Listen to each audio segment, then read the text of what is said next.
Så det man gør, det er at man tager den ene ende, ligesom når man skal proppe en snor ind i en nål, stikker den op i, så det er bare ved, nu stikker den deroppe i,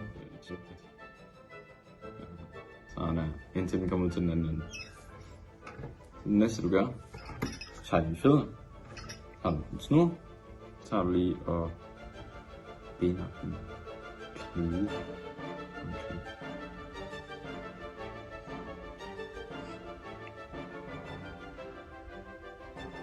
Perfekt. Sammen på den der.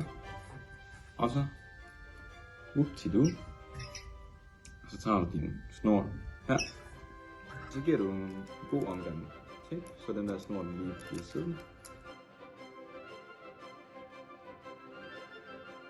Så har du din vaskeegen